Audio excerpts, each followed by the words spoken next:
Hello everyone, this is Sunil Jangra. तो जैसा कि मैंने बोला है कि आप लोगों के 95 प्लस दिलवाने हैं, तो उसके लिए मैंने एक बैटल बैच स्टार्ट किया है जिसकी आज ये फर्स्ट क्लास रहने वाली है। एंड इसके अंदर हम क्या करेंगे, पूरे चैप्टर को शॉर्ट वीडियोस के अंदर निपटाएंगे, मतलब रिवीजन करेंगे। जो बड़े चैप्टर है उनको 2 पार्ट बना लेंगे, जो सिंगल चैप्टर होंगे उनके 30-35 मिनट का एक वीडियो बनाएंगे। ठीक है, मतलब डेली आपको एक वीडियो मिलेगा, रोज रात को 9 बजे।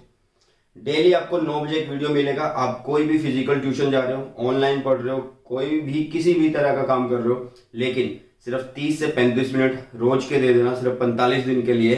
एंड मैं ये कह सकता हूं कि आफ्टर 45 डेज तुम्हें लगेगा कि फिजिक्स तुम्हारी इतनी अच्छी हो गई है। ठीक है, एंड इसमें क्या करेंगे, जैसे ही चैप्टर रिवाइज होगा उसके बाद फिर हम उसके क्वेश्चन करेंगे। एंड वो वीडियो भी छोटा रहेगा, 30 से 35 मिनट का। उसमें भी क्या होगा, इंपॉर्टेंट क्वेश्चन आपको करवा दिए जाएंगे। ठीक है, चलिए तो वीडियो को आगे बढ़ाते हैं। वीडियो को आगे बढ़ाने से पहले बस यही बोलूंगा कि जिस तरह से आप लोगों की हेल्प हो रही है, इस तरह से दूसरों की हेल्प करिए।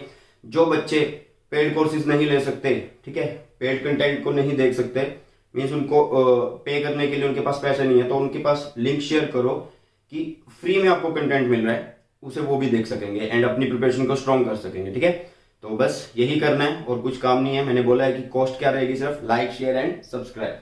चलिएगा, तो सबसे पहले इस चैप्टर के अंदर, इस वीडियो के अंदर सबसे पहले हम कौन कौन से टॉपिक कवर करेंगे अकॉर्डिंग टू आवर सिलेबस। हम कवर करने वाले हैं चार्ज, उसकी property, Coulomb's law, force due to multiple charges, charge distribution, electric field lines, electric dipole, electric field due to dipole at axial and equatorial, according to NCERT cover करेंगे। ठीक है, चलिए तो सबसे पहले बात करें चार्ज की कि चार्ज क्या होता है। ये चार्ज क्या होता है? चार्ज एक प्रॉपर्टी होती है, किसकी?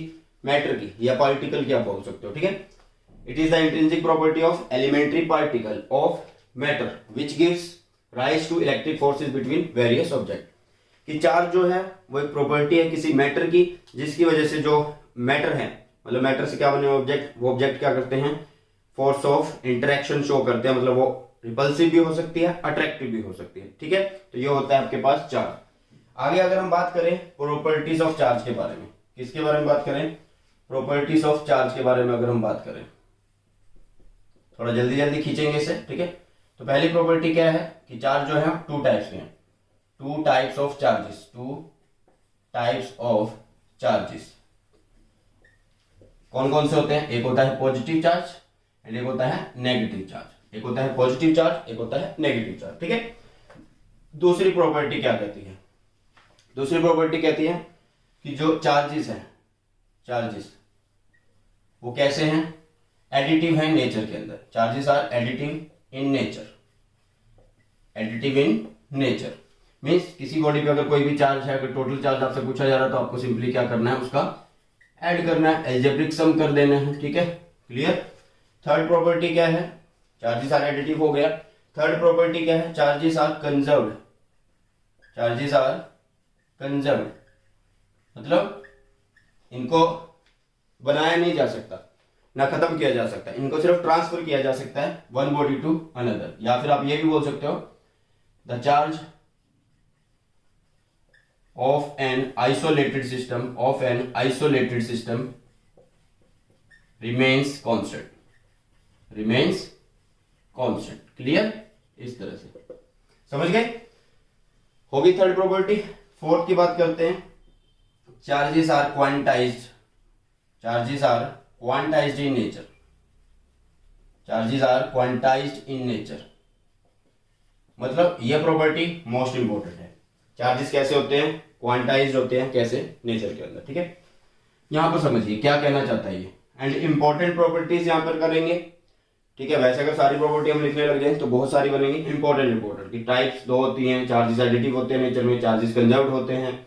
आइसोलेटेड जो होता है चार्ज, किसी सिस्टम, जो सिस्टम आइसोलेटेड है उसका चार्ज कैसा रहता है, कांस्टेंट रहता है। चार्जेस कैसे होता है? क्वांटाइज्ड इन नेचर होते हैं। इसका मतलब क्या है? इसका मतलब है कि किसी भी बॉडी पे जो चार्ज की क्वांटिटी होगी वो हमेशा क्या होगी, इंटीग्रल मल्टीपल होगी किसका? ई का। मीन्स कभी भी आपका चार्ज ऐसे नहीं मिलेगा आपको कि 1/2 ई है, 1/3 ई है, वो मल्टीपल मिलेगा, 1e 2e 3e 4e 5e 6e ऐसे मिलेगा। ठीक है, तो ये होता है आपका क्या, प्रॉपर्टी ऑफ चार्ज। अब बात करते हैं नेक्स्ट कूलम्स लॉ की। कूलम्स लॉ क्या था? तो देखिएगा, अगर हम ध्यान दें कूलम्ब फ्लो करने से पहले मैं आपको बता दूं कि जो आपकी चार्ज है वो एक कैसी क्वांटिटी है। Charge is a scalar quantity. Charge is a scalar quantity. ये एक स्केलर क्वांटिटी होता है, ठीक है। एंड यूनिट क्या होती है इसकी? यूनिट जो होती है वो चार्ज की क्या होती है? कूलम्स होती है। क्या होती है? कूलम्ब होती है। चार्ज की क्या होती है? कूलम्ब, जिसको किससे शो करते हैं? कैपिटल सी से शो करते हैं। किससे शो करते हैं? कैपिटल सी से शो करते हैं। क्लियर हुआ? तो ये हुआ आपके पास क्या? चार्ज एंड उसकी प्रॉपर्टी। अब बात करते हैं कूलम्ब लॉ की। कूलम्ब लॉ क्या कहता है? ध्यान दीजिएगा, कूलम्ब लॉ क्या कहता है। इसी के अंदर हम वेक्टर फॉर्म भी कर लेंगे, तो ध्यान से समझिएगा। देखिए आपके पास कूलम्ब लॉ में क्या होता है? दो चार्ज होते हैं। जैसे कि एक चार्ज ये रहा एंड एक चार्ज ये रहा आपके पास। ये चार्ज है Q1, ये चार्ज है Q2। इन दोनों के बीच में एक डिस्टेंस है R। तो कूलम्ब लॉ क्या बताता है? इन दोनों चार्जेस के बीच की फोर्स बताता है। अगर चार्ज पॉजिटिव है तो दोनों चार्जेस के बीच में क्या होगा? वो क्या होगा? रिपल्सिव होगा। यहाँ पे प्रॉपर्टी में आप लिख सकते थे कि like charges repel each other and unlike charges मतलब positive negative attract each other, ठीक है। तो यहाँ पर वो आप लिख सकते हो, ठीक है। बट मोस्ट इंपॉर्टेंट प्रॉपर्टी हमने यहाँ पे कवर कर दी। अब देखिएगा कूलम्ब लॉ क्या बताता है। कूलम्ब लॉ इन दोनों चार्ज के बीच में लगने वाली फोर्स को बताता है, ठीक है। तो लगने वाली फोर्स है F।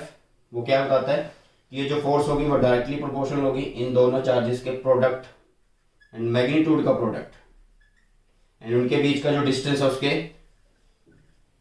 इनवर्सली स्क्वायर के, ठीक है। Inversely square of distance between them. तो उसके बाद ये F बन जाएगा हमारे पास क्या? प्रोपोर्शनैलिटी घटाएंगे, इक्वल लगेगा। यहाँ पे आएगा K, बन जाएगा Q1 Q2 by R square. And इस K की वैल्यू क्या होती है हमारे पास? इस K की वैल्यू होती है 1/4 pi epsilon not epsilon R होती है। यहाँ पर इन दोनों चार्जेस के बीच में क्या है? वैक्यूम है। क्या है इन दोनों के बीच में? वैक्यूम। तो दैट्स वाई यहाँ पर एप्सिलॉन R की वैल्यू 1 होगी। तो इसलिए यहाँ पे बन जाएगा आपके पास क्या? F is equal to 1/4 pi epsilon not Q1 Q2 by R square, ठीक है। क्लियर? क्लियर है ये चीज? समझ में आ गई? चलिए, अगर हमें किसी मीडियम के लिखना है, किसी मीडियम के लिए लिखना है, तो हम किसी मीडियम के लिए क्या करते हैं? मीडियम के लिखते हैं FM, ठीक है। ये खाली है, नोट भी लगा सकते हो यहाँ पे आप। तो यहाँ पे क्या होगा? Q1 Q2 by 4 pi epsilon not epsilon R, क्योंकि मीडियम है। अब पता नहीं किस मीडियम से रिलेटेड कर रहे हैं, तो इसलिए एप्सिलॉन R ही लिखेंगे एंड उनके बीच का डिस्टेंस R स्क्वायर, ठीक है। तो ये हुआ आपके पास मीडियम के लिए। अगर हम यहाँ पर इन दोनों को डिवाइड करते हैं, अगर हम यहाँ पर इन दोनों को डिवाइड करते हैं, मान लीजिए हम F नॉट को डिवाइड करते हैं FM से, तो हमें क्या मिलता है? हमें क्या मिलता है? हमें मिल जाएगा क्या? देखिएगा, जो चीज ये है आपकी, ये नीचे आएगी, यहाँ पे मिलेगा एप्सिलॉन नॉट एंड यहाँ से मिल जाएगा आपके पास एप्सिलॉन R। क्या मिल जाएगा? एप्सिलॉन R मिल जाएगा, ठीक है। अभी के लिए यहाँ पे एप्सिलॉन लिखते हैं, वो ज्यादा सही रहेगा, ठीक है। यहाँ पे रखा हमने एप्सिलॉन इस तरह से, ठीक है। तो यहाँ पे हमारे पास क्या आ जाएगा? एप्सिलॉन R की जगह एप्सिलॉन आ जाएगा। क्लियर है? इतनी चीज समझ में आई? क्योंकि एप्सिलॉन की वैल्यू कितनी है? एप्सिलॉन नॉट एप्सिलॉन R है, इस तरह से। क्लियर? इतनी चीज समझ में आई? अब यहाँ पर देखो कि जो ये रेशियो मिलेगा हमें एप्सिलॉन अपॉन एप्सिलॉन नॉट का, इसको हम बोलते हैं K and K is the dielectric constant. K is dielectric constant, जिसको हम एप्सिलॉन R भी बोलते हैं, ठीक है। तो यहां से हमें मिला epsilon upon epsilon not is equal to K, या फिर मिल गया एप्सिलॉन R। तो यहां से हमें एक चीज समझ में आती है, यहां से हमें एक चीज समझ में आती है कि अगर F not by FM K लिखा, F not by FM K लिखा एंड मैं यहां से FM निकालना चाहता हूं, तो वो क्या होगा? F नॉट बाय K होगा। मतलब कि मीडियम जब रख दिया जाता है तो फोर्स क्या हो जाएगी? डिवाइड हो जाएगी by factor K and K is the dielectric constant. K is the dielectric constant. Clear है? यहां से समझ में आया? K को हम एप्सिलॉन R बोल रहे हैं ना, तो इसलिए एप्सिलॉन R भी लिख सकते हैं उसको, ठीक है। तो ये होता है आपका क्या? Coulomb law. क्लियर है? क्लियर है? फटाफट इसको जल्दी से नोट करो, फटाफट जल्दी से नोट करो। तो अब करते हैं coulomb law in vector form. तो आप लोगों को टाइम बचाने के लिए थोड़ा पहले से लिख दिया गया है, ठीक है। देखिए यहाँ पर हम क्या कर रहे हैं, फर्स्टली वेक्टर फॉर्म क्यों जरूरत पड़ी? क्योंकि वेक्टर फॉर्म शो करेगा डायरेक्शन ऑफ फोर्स। यहाँ पर हम पॉजिटिव चार्ज ले रहे हैं दोनों, आप नेगेटिव पॉजिटिव कोई भी ले सकते हो, उनकी डायरेक्शन थोड़ी चेंज हो जाएगी। क्या हो जाएगी?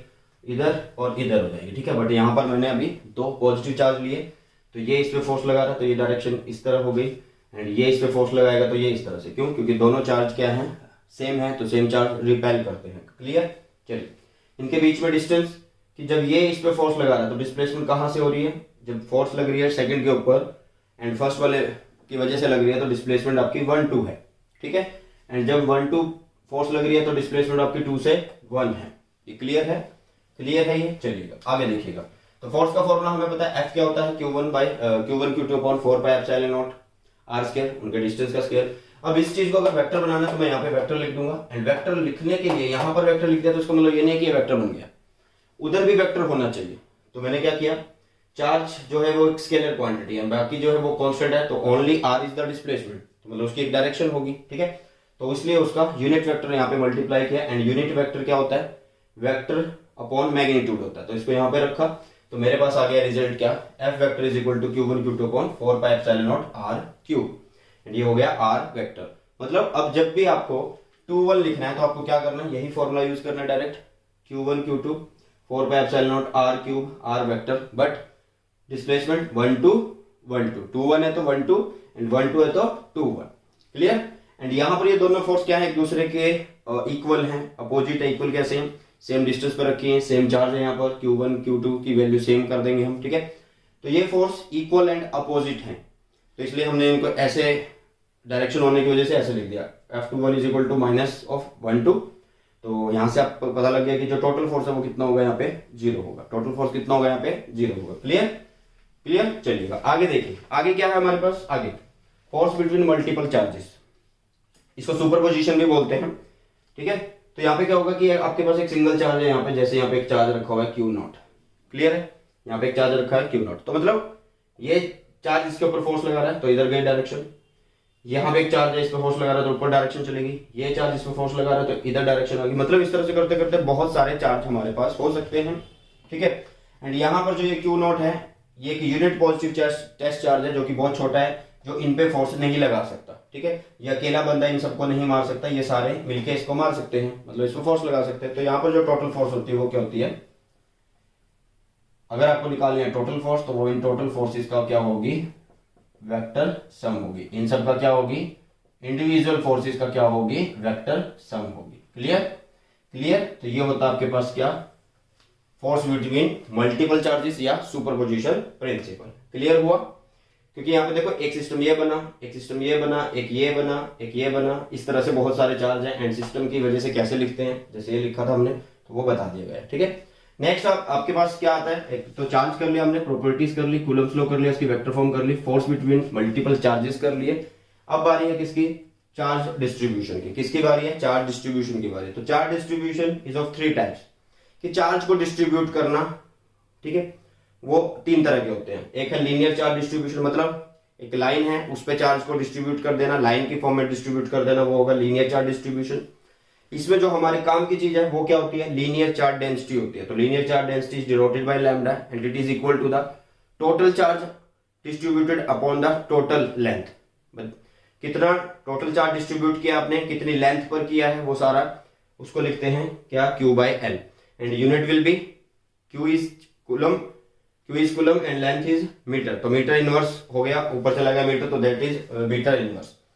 सरफेस चार्ज डिस्ट्रीब्यूशन, कि किसी के सरफेस पे चार्ज को डिस्ट्रीब्यूट किया हो, तो यहाँ पर सरफेस चार्ज डेंसिटी से डील करेंगे तो it is denoted by sigma, and ये क्या होगा, total charge upon total area, कि कितने एरिया पे आपने चार्ज को डिस्ट्रीब्यूट किया है। Coulomb meter inverse square is the unit. Volume charge distribution की अगर हम बात करें, वॉल्यूम चार्ज डिस्ट्रीब्यूशन कि पूरे वॉल्यूम में चार्ज डिस्ट्रीब्यूट हो। जैसे ये रूम है तो इसके हर एक वॉल पे, हर एक मतलब रूफ पर इस तरह से पूरा चार्ज डिस्ट्रीब्यूट होगा। तो यहाँ पर इसको शो करते हैं किससे, रो से, एंड ये होता क्या है, total charge by total volume होता है। ठीक है, तो ये हो गया आपके पास क्या, चार्ज डिस्ट्रीब्यूशन। नेक्स्ट बारी अब किसकी, इलेक्ट्रिक फील्ड की। Electric field due to dipole, इस तरह से, बट उससे पहले जो भी चीजें आती है बीच में उनको पढ़ते हैं। तो एक बार इसको जल्दी से नोट करिए फटाफट।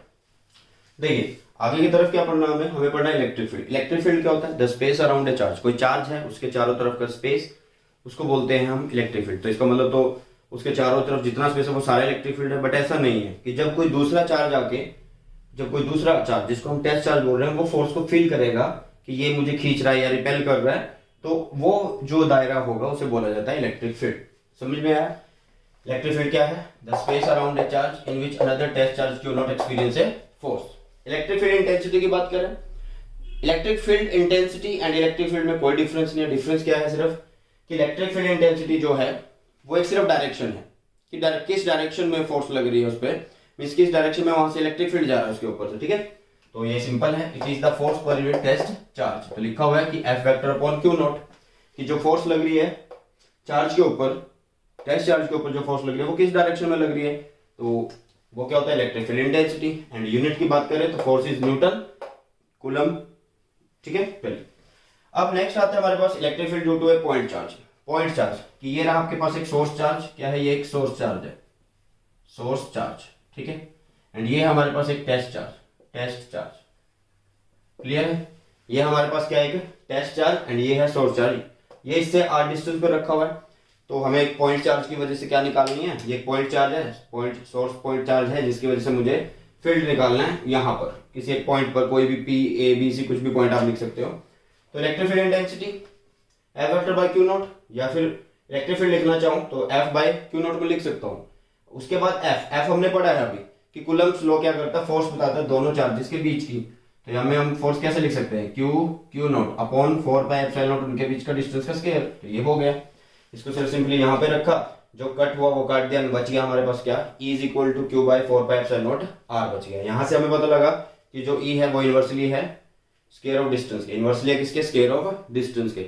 अब हमने थोड़ी देर पहले फोर्स किया था, force due to multiple charges. वैसे ही हमारे पास electric field due to system of charges आता है।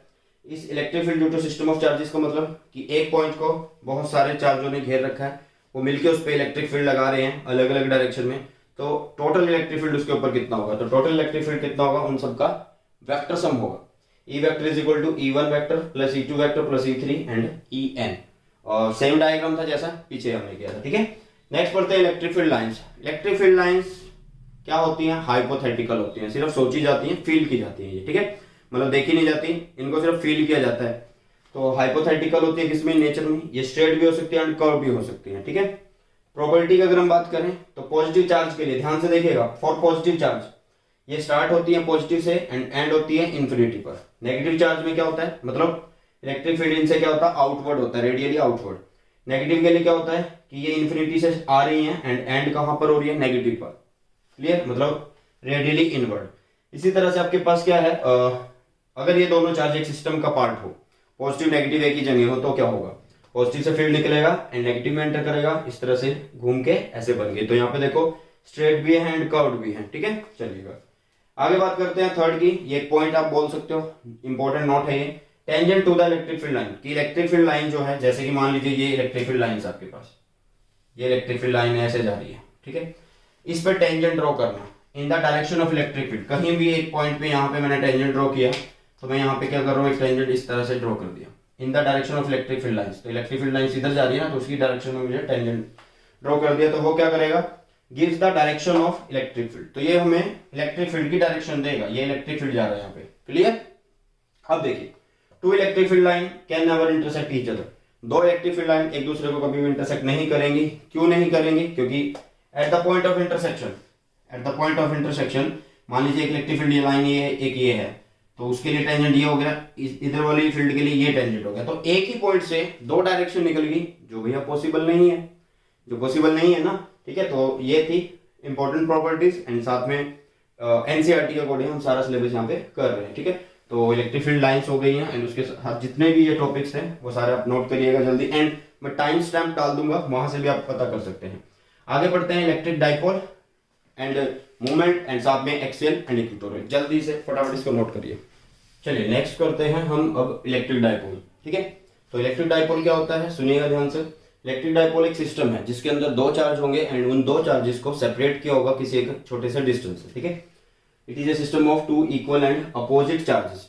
सिस्टम होगा किसका? इक्वल एंड अपोजिट चार्जेस होंगे, मतलब एक नेगेटिव एक पॉजिटिव, बट इक्वल होंगे, separated by a certain distance, जिसको हम डाइपोल लेंथ बोलते हैं। ये कितना है? 2 का मल्टीपल होता है। 2 का मल्टीपल इसलिए है कि जो आपकी कैलकुलेशन है वो इजी रहे। a/2 अगर न्यूमेरिकल में यूज करेंगे तो थोड़ा मुश्किल रहता है, ठीक है। तो दैट्स वाई ये 2a लिखा गया, ठीक है। 2x लिख देना, 2r लिख देना, आपकी मर्जी है, 2 का मल्टीपल होना चाहिए। इलेक्ट्रिक डाइपोल मूवमेंट की अगर हम बात करें तो इलेक्ट्रिक डाइपोल मूवमेंट सिर्फ एक प्रोडक्ट है। किस किस का प्रोडक्ट है? आइदर चार्ज, कोई भी एक चार्ज का मैग्नीट्यूड लिया हमने, ठीक है, it is the product of magnitude of either charge and dipole length, dipole length का प्रोडक्ट है, ठीक है। डाइपोल लेंथ इज 2a, ये रहा, ठीक है। इसको लिखते कैसे हैं? P vector is equal to Q into 2a लिखते हैं, 2a वेक्टर।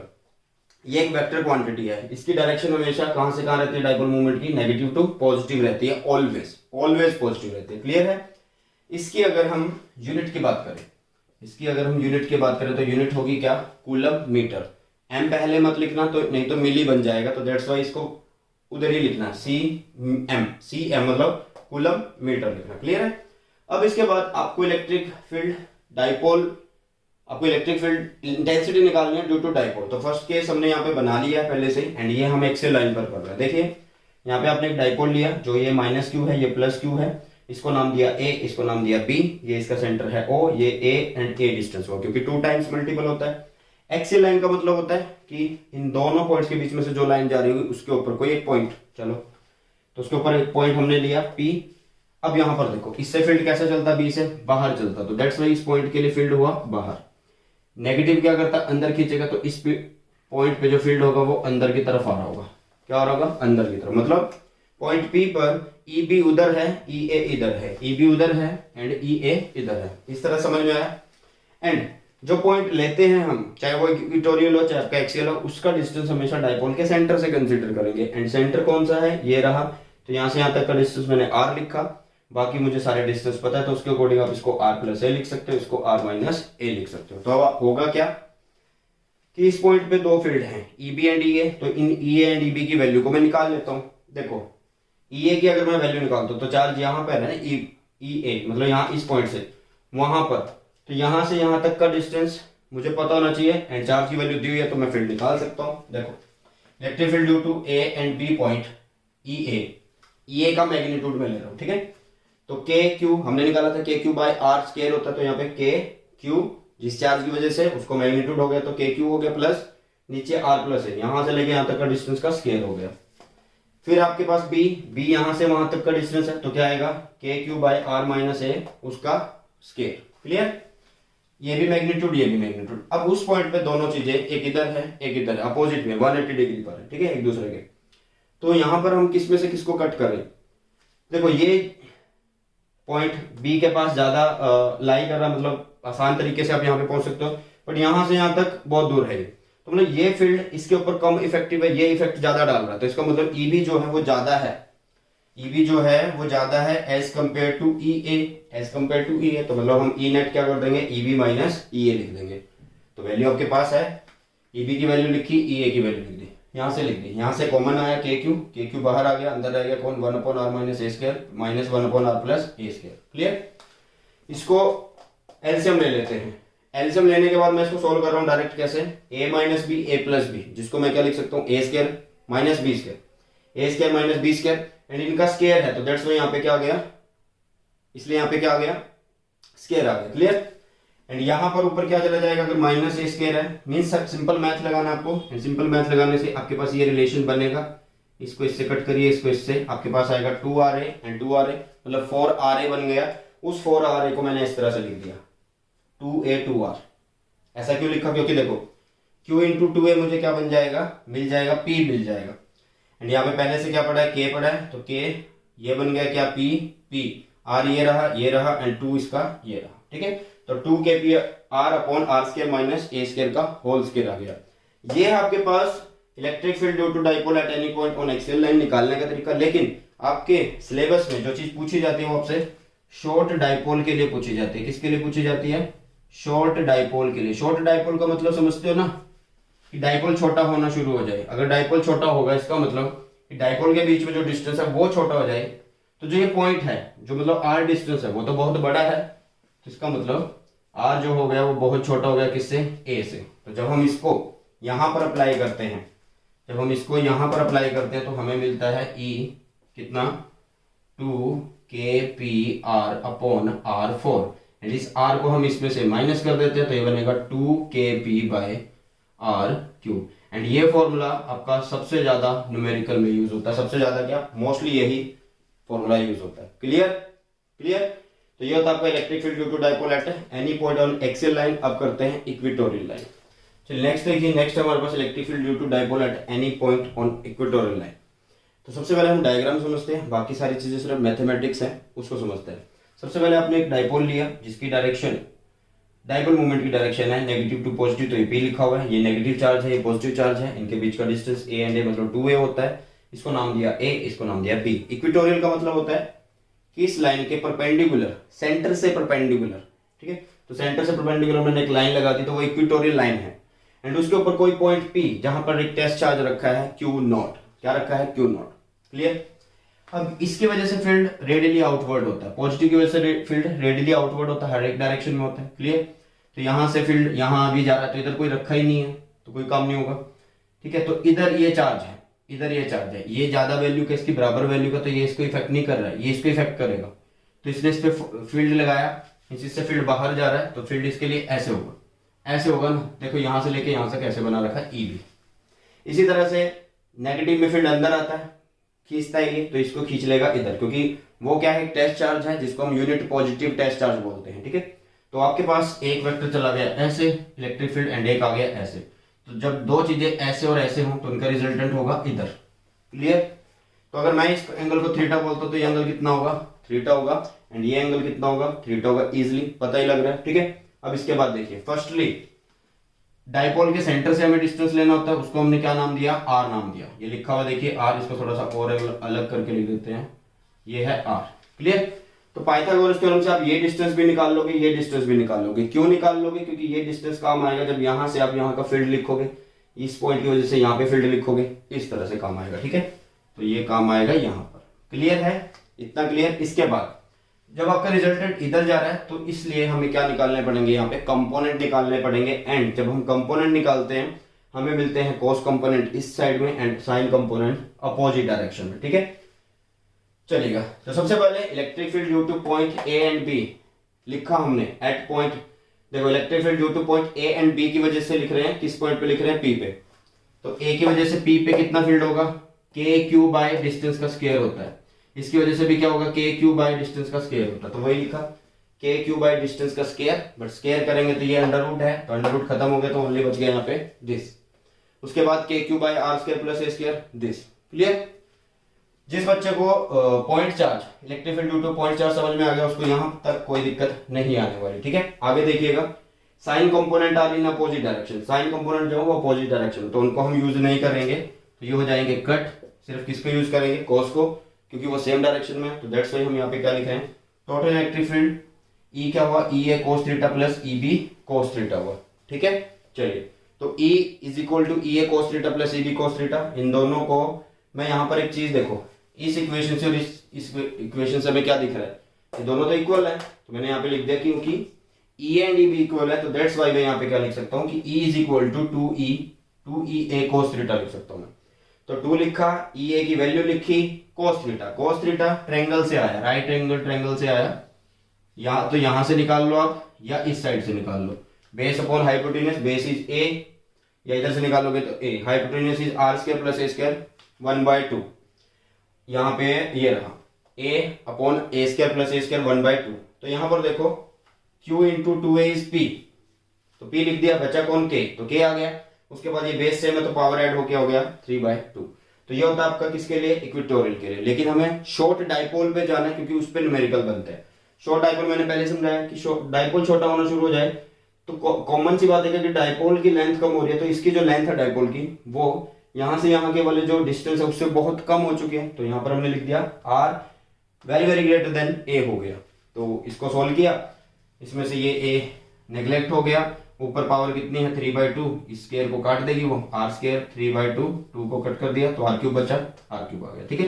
एंड यहां से हमें पता लग गया, यहां से हमें पता लग रहा है इस रिलेशन से, लास्ट रिलेशन से, कि E एक्सियल जो होता है वो 2 टाइम्स होता है E इक्वेटोरियल के, क्यों, क्योंकि E एक्सियल में यहाँ पे 2 आता था। क्लियर।